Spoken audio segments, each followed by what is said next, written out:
Opa, como é que tá o clima aí na sua região? Você vai me ver um pouco escuro aqui, porque o contraste ali com o lado de fora tá muito claro, tá vendo os prédios ali atrás, o céu, então dá esse contraste escuro aqui com o meu rosto.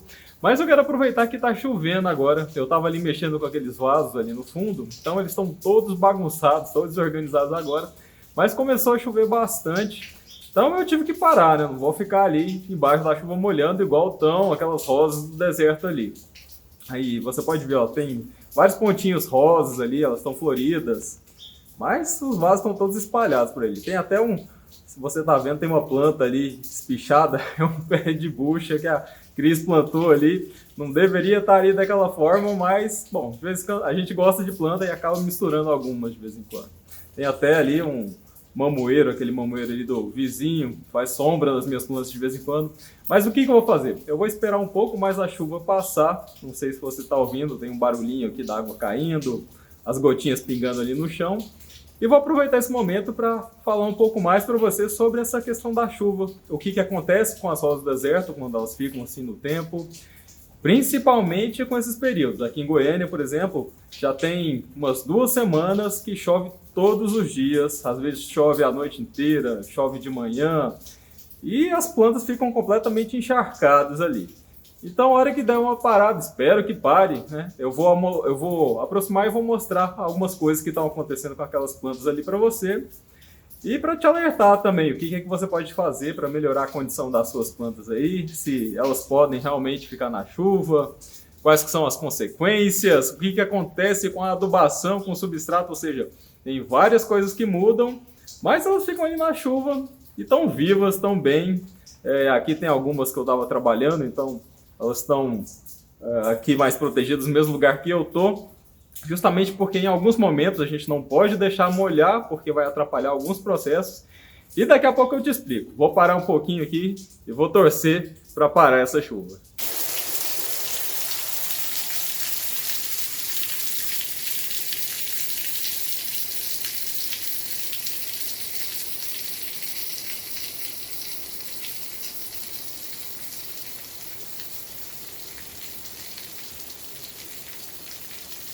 Olha só, parou a chuva, ainda bem, já no finalzinho da tarde, e agora eu vou poder te mostrar aquilo que eu prometi agora há pouco. E você já percebeu o quanto que a chuva vai influenciar em tudo que você faz com a rosa do deserto? Será que o período de chuva é um período bom para germinar, podar, polinizar, fazer enxertia? Então vamos lá, vou te contar um pouco do que tem acontecido aqui para mim, tanto aqui com as minhas plantas que estão ao ar livre, na cidade, e talvez eu até lembre de alguma coisa que aconteça também lá nas minhas plantas, na estufa, na área rural. Então vamos lá. Como é que tá aí a sua época do ano? Como é que tá o seu clima? Tá chovendo muito? Tá te atrapalhando? Tá bom? Será que a chuva é bom ou é ruim para as rosas do deserto? Bom, são várias dúvidas com relação a isso. E é o que você vai ver agora. Eu sou o Luciano, aqui do canal Rosa do Deserto Goiás. E como eu te mostrei agora há pouco, tem algumas plantas que eu deixei ali protegidas da chuva, elas não estão molhando, e tem um motivo muito especial por isso. São algumas plantas que eu quero podar ou fazer enxertia, e se elas ficarem molhando ali os galhos, as folhas, ficarem com o substrato encharcado, isso é muito ruim. O resultado é péssimo se você quiser mexer em plantas que estão desse jeito, estão bastante encharcadas. Então essa é a primeira dica que eu te dou. Se você for mexer, além da temperatura, que é importante você observar, a época do ano, se está chovendo muito ou se está chovendo pouco, também vai interferir, que vai atrapalhar muito nessa questão. Mas então, se tem essas questões que a chuva pode atrapalhar, será que ela também é boa?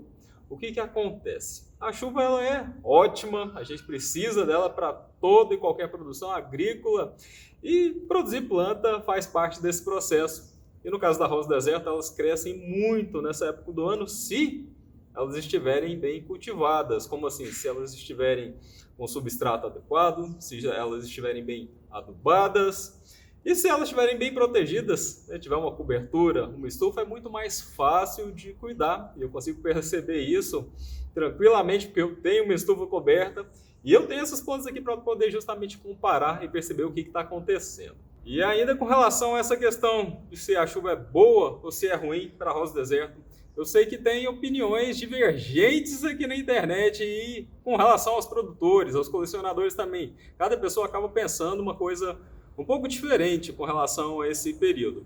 Até mesmo porque cada pessoa acabou passando ou por uma fase mais complicada na chuva ou por uma fase melhor. Eu vou me posicionar melhor aqui e vou te contar um pouco dessa história, o que é que acontece. Bom, você já deve ter percebido, ou deve saber, que no Brasil a gente tem épocas de chuva que variam um pouco de região para região. E ainda existem regiões que chovem muito e outras que chovem muito pouco.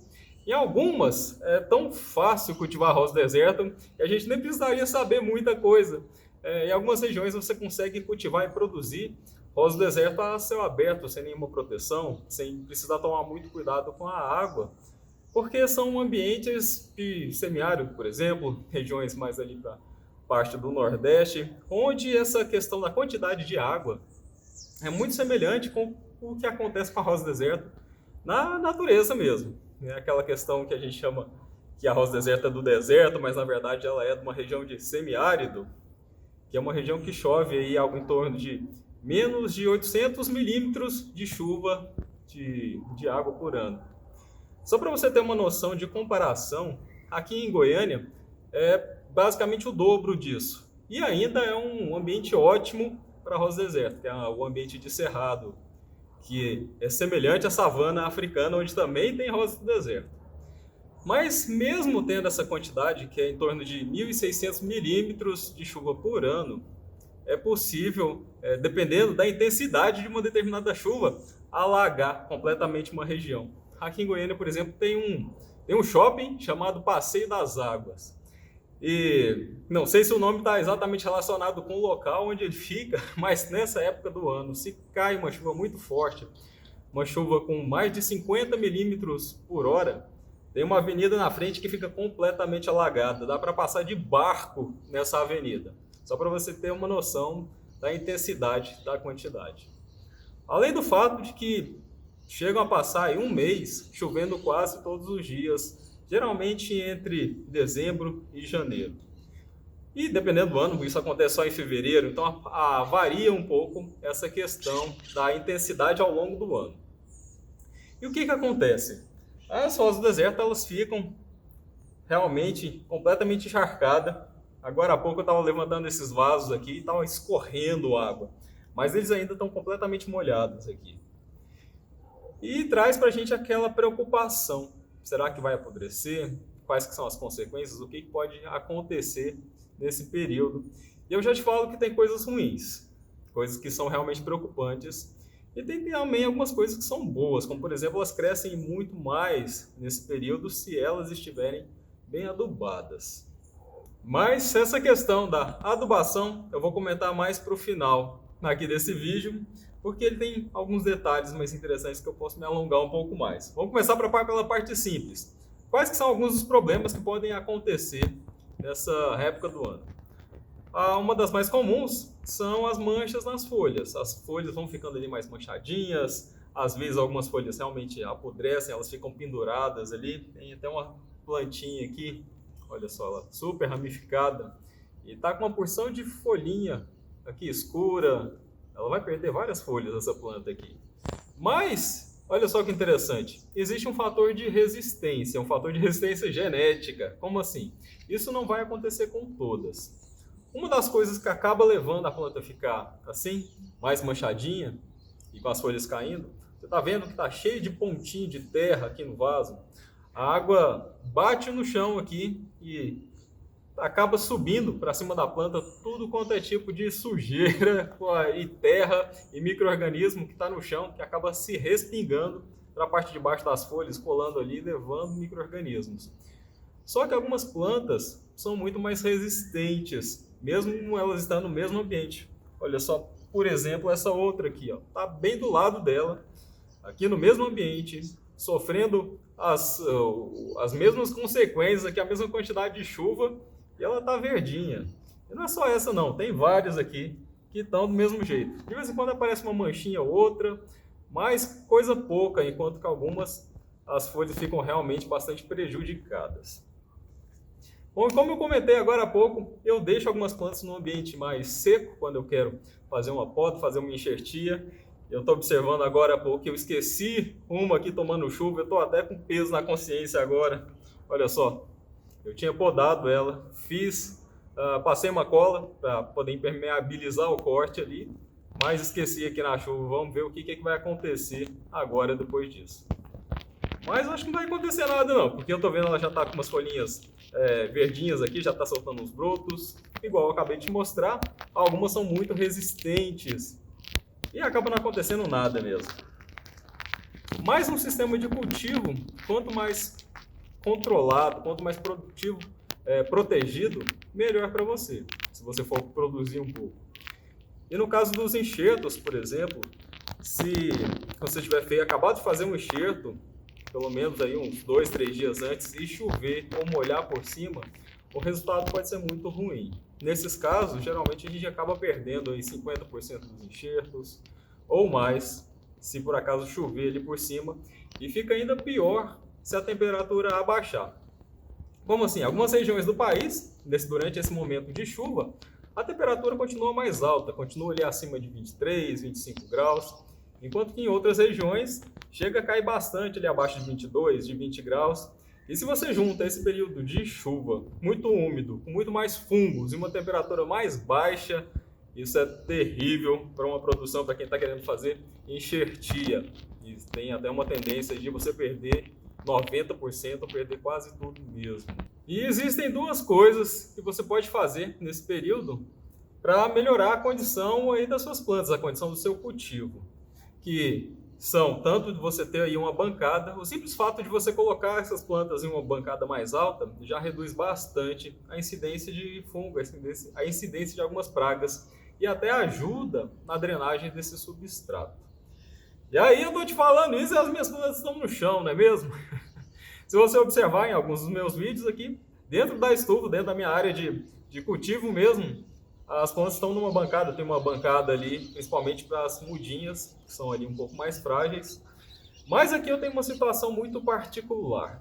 Como assim? Eu não sei o que acontece aqui, que vem um vento, e olha só que é murado, tem muro dos 4 lados aqui, e mesmo assim, acontecem umas ventanias loucas aqui que derrubam as plantas até mesmo com elas no chão aqui, os vasos deitam, rolam.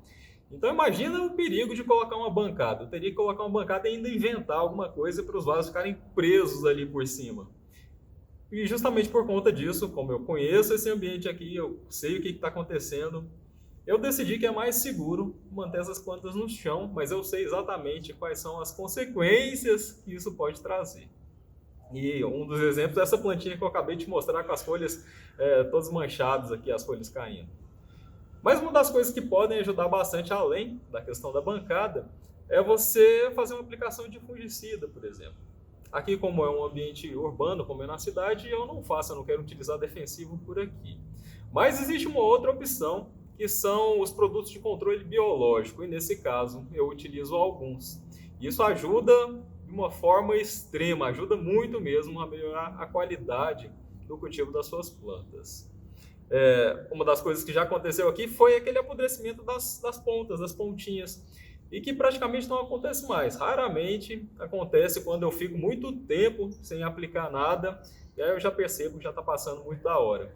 Eu marco ali no calendário para poder manter esse controle, mas é biologia, né? Não é ciência exata. Tem vezes que quando está chegando perto ali do momento de aplicar alguma coisa, começa a aparecer um sinalzinho ou outro, e aí eu já percebo que realmente está exatamente no momento, ou talvez se eu tivesse aplicado um dia antes, mas como a gente tem que regular ali com um cronograma para poder fazer essas aplicações e não ficar completamente perdido, não dá para ter essa exatidão tão grande assim. Ou seja, o monitoramento, né, quando a gente está ali observando as plantas, o que está acontecendo, é essencial para a gente ter essa noção do que está acontecendo, se já está passando a hora, se está chegando próximo do momento de uma aplicação de algum produto. E só que quando isso acontece com uma plantinha ou outra, isso não é nenhum problema, não é um dano, não é um prejuízo econômico. Aqui eu estou com 500 plantas aqui próximo de mim e aconteceu aqui com uma plantinha só, essas folhas que estão mais manchadas, Tem uma outra aqui que eu vou mostrar, a questão da polinização também, que está acontecendo outro problema, mas a porcentagem disso no meio do total é muito pequena, de porcentagem de problema. E a germinação, será que é bom ou se é ruim nesse período? Bom, o que acontece aqui para mim é que nesse período de chuva ali de dezembro, janeiro, março, até finalzinho de abril eu ainda estou no período do verão, entrando aí para o outono.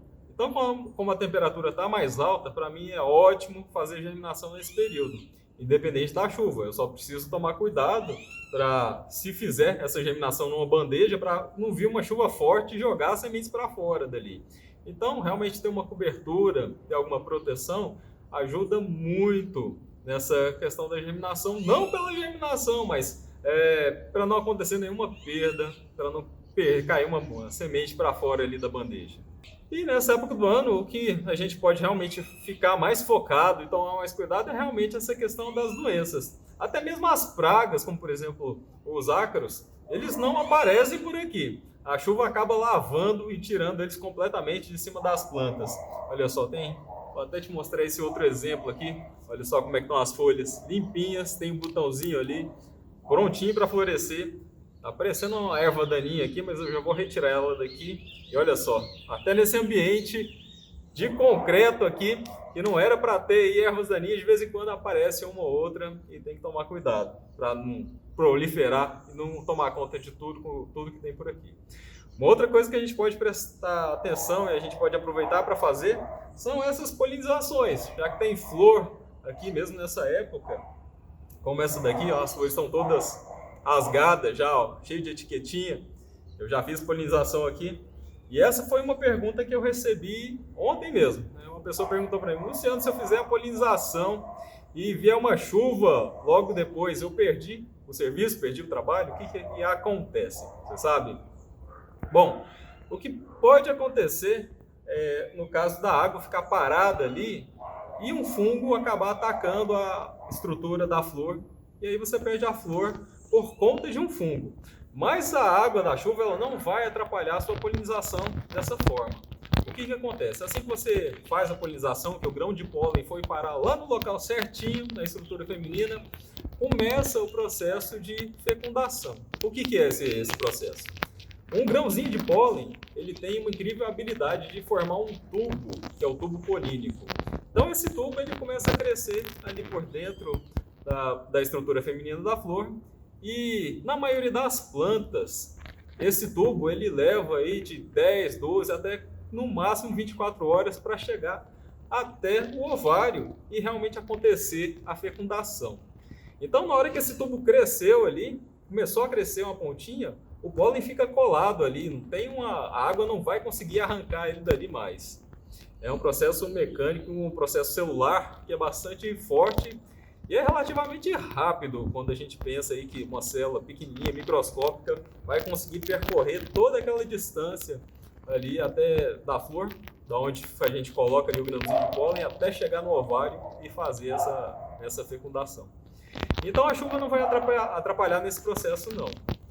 O que pode atrapalhar o seu serviço aí e fazer você ter jogado seu tempo fora é se a flor cair. Se a chuva for tão forte ao ponto de arrancar a flor fora, aí realmente não tem como, né? Não tem o que fazer. Sem a flor não tem aí a fecundação, a polinização. E você lembra que eu falei sobre adubação no começo do vídeo? O que acontece? Quais que são as mudanças nesse período de muita chuva, se as plantas estão aqui ao ar livre? Bom, o que acontece é que depende do que você está utilizando aí na sua adubação. Porque tem alguns tipos de adubos que são super solúveis e tem aqueles que são mais difíceis, não estão tão solúveis assim como, por exemplo, o fósforo super simples. Ele não é tão solúvel assim e ele consegue permanecer ali, aquelas bolinhas cinza no seu substrato, durante muito tempo. Ele não vai embora tão facilmente assim. Mas aqueles adubos que são realmente solúveis, que você joga na água ali para poder regar, esse daí vai embora. A chuva leva ele completamente, aí você perdeu esses nutrientes aí. Mas existem outros tipos de adubos, como por exemplo aqueles de liberação lenta e os de liberação controlada, que são um outro grupo muito mais eficiente. Ele vai continuar ali, ele é uma bolinha onde os nutrientes estão presos ali dentro E essa liberação vai sendo realmente controlada, ele não vai jogar os adubos fora todos de uma vez só. E eu gosto muito, eu utilizo esses adubos, inclusive nessa planta que está polinizada, acho que você não vai conseguir ver, mas tem uns pontinhos verdes aqui, umas bolinhas verdes, que é esse adubo. É claro que, na hora que você observa ali todos os nutrientes, muitas vezes não dá para utilizar só ele. Você tem que descobrir ali qual que é a mistura adequada de adubos, que tem uma lista enorme, tem mais de 400 fontes diferentes de adubo. Aliás, são cento e poucas. Eu estou misturando com a fonte de defensivo. Olha só, tem mais defensivo no Brasil do que tipo de adubo. Aí a hora que você consegue escolher as melhores fontes aí da sua região, porque cada região acaba tendo um tipo diferente, a não ser que você esteja disposto a pagar aquele frete caro de um adubo que está muito longe da sua região. A maioria das regiões no Brasil tem pelo menos aí uma loja de produto agropecuário, porque deve ter alguém por aí plantando uma horta, cultivando alguma coisa, e essas pessoas precisam de uma fonte de adubação. Então, você conhecendo quais que são as opções, você consegue escolher aí já numa lista de produtos, de nutrientes, qual é aquele que você pode escolher que tem na sua região mais fácil e mais barato. Você não precisa comprar aquele mais caro, a não ser que você tenha um bom motivo para fazer isso. Igual eu tenho aqui para poder escolher esse adubo de liberação controlada, que ele é muito bom. Eu tenho uns motivos que são bem particulares do porquê que eu utilizo isso daqui. Mas aproveita, conta aqui para mim o que é que você faz para melhorar a condição do seu cultivo agora nessa época da chuva. Está te atrapalhando? Está dando problema? Tem muita mancha? Ou simplesmente não está chovendo aí na sua região? Comenta aqui embaixo para mim. Eu quero saber o que está acontecendo, até mesmo porque eu quero matar essa curiosidade de saber como é que está aí o Brasil. Eu sei que hoje em dia tem rosa deserta em praticamente em todas as cidades brasileiras. Não sei se ainda tem alguma que não chegou, mas eu duvido muito. E depois de tudo que eu já te contei aqui sobre o clima, você já percebeu o quanto que essa simples noção sobre o clima da sua região interfere aí no cultivo? Quanto isso pode te ajudar ou te atrapalhar? Aproveita e conta para mim se você já percebeu isso, se está tão no início que ainda nem tem essa noção. E até o próximo vídeo.